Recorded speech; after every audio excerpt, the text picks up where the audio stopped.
Okay, so for this video, I'm going to talk about how crossing over during meiosis can affect the genotypes of the gametes that you get as a result of meiosis. Now, usually when we're studying crossing over, we'll do it with a dihybrid like this, particularly when we're looking at linked genes, because this way, with different alleles on these two chromosomes, when there is crossing over, we can see that something's happened. But we're going to backtrack a bit and look at how we make these dihybrids first, because that helps you understand what I mean by parental genotypes for the gametes. All right, so we're going to back up a step and look at the P generation.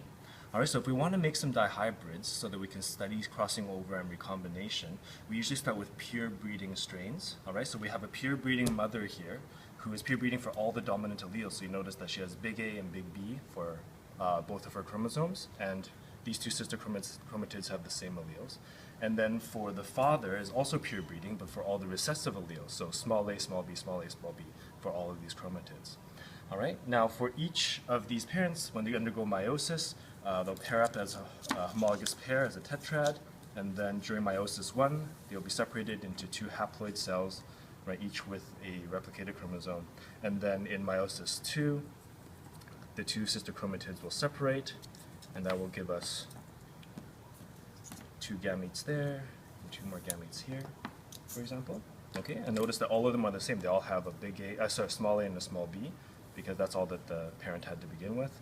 Same thing goes over here for the female parent. We do meiosis 1, so that the two homologs pair up as a tetrad. During meiosis 1, they separate, and then during meiosis 2, the sister chromatids separate.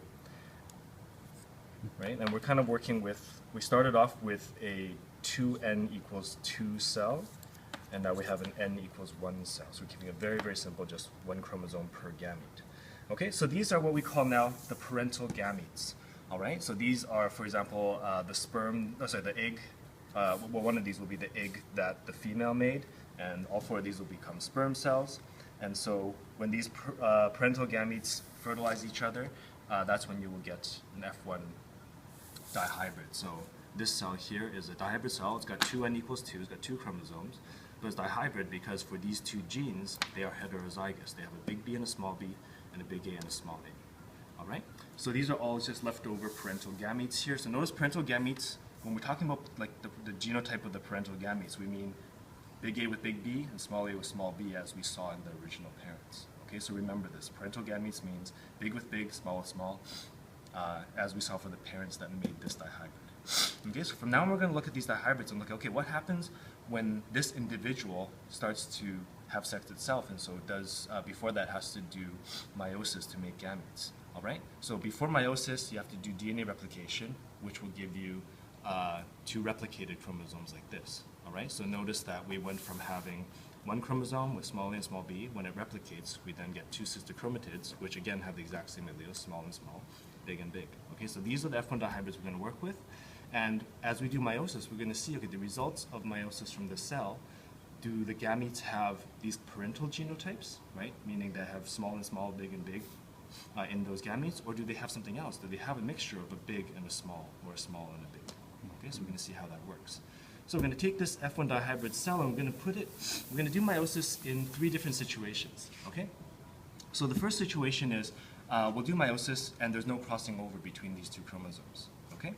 So if there's no crossing over, then this is just going to do meiosis as normal and we're not going to swap any parts. So during meiosis 1, the homologous chromosomes will pair up as a tetrad, and let's say that there's no crossing over that happened in this case for some reason. And then during meiosis 1, they'll separate into two separate cells, and then meiosis 2, they'll separate into individual kind of unreplicated chromosomes. All right? So if there's no crossing over, notice that the gametes that we made from the F1 dihybrid look the same as the gametes that we used to make the dihybrid to begin with. All right? So we use parental kind of gametes to make this dihybrid, and then when the dihybrid does meiosis itself, the gametes it makes are the same. So 2 generations of gametes end up having the same genotype. Always big with big, small with small, big with big, small with small. Okay, so if there's no crossing over, for linked genes, all you ever see are parental genotypes, meaning that these gametes have the same big A, big B as you saw in this individual's parents. Okay? All right, so another situation is, okay, maybe we'll have some crossing over this time, right? So during meiosis, when these homologous chromosomes come together as a tetrad, what can happen is you can swap pieces of the chromosomes, right? So maybe this piece here will cross over with this piece here, and we'll get some of the purple genes on the pink chromosome and some of the pink genes on the purple chromosome, all right? So right now we're going to do some crossing over, but notice I'm going to cross over in places other than between the A and the B, right? So I'm going to swap this entire arm over here in a crossing over event.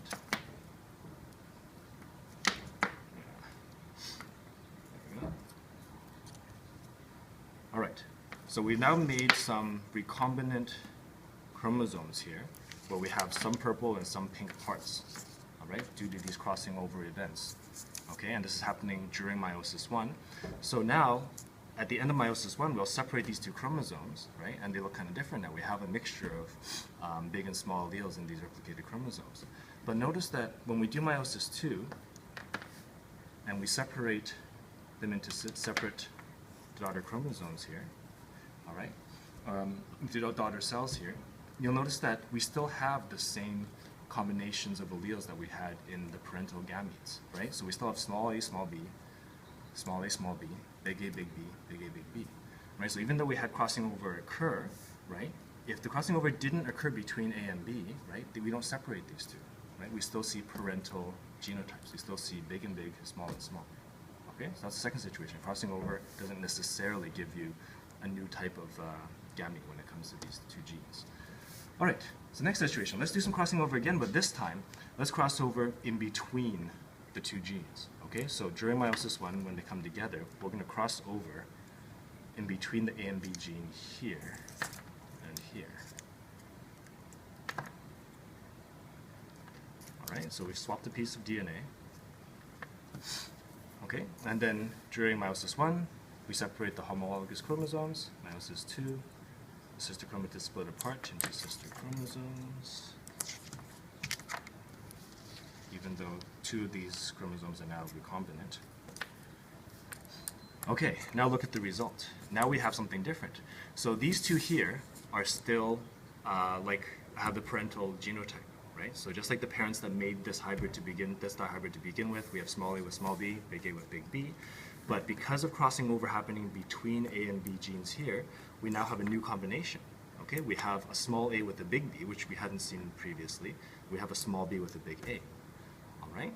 So looking back over these situations, notice that it's only in this situation, when you have crossing over between these two genes, that you start to see some non-parental genotypes. You start to see some genotypes that you did not see in the original parent gametes that made this cell.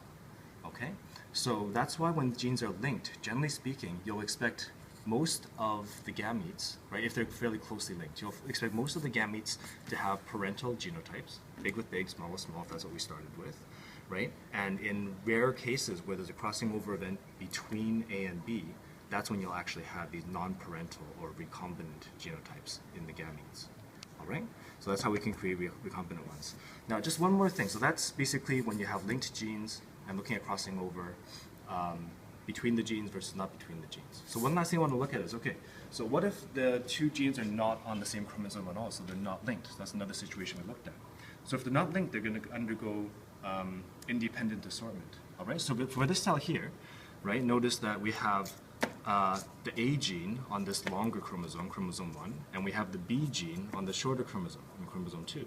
Okay, so they're not linked on the same gene anymore as we saw earlier. Okay, so during meiosis, when these pair up as tetrads, one thing that can happen is, okay, we might pair up in this orientation so that during meiosis 1, we'll separate them. And then in meiosis 2, all the sister chromatids separate from each other.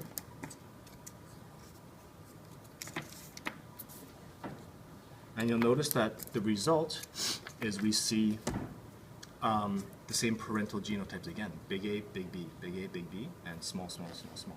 Okay, so that's one possibility, but just as likely, because A and B are not actually physically linked in any way, right? They're floating around and getting assorted in different ways so that when they line up together in another meiosis, it's possible that they line up like this, right? If they line up in this formation and they separate and separate,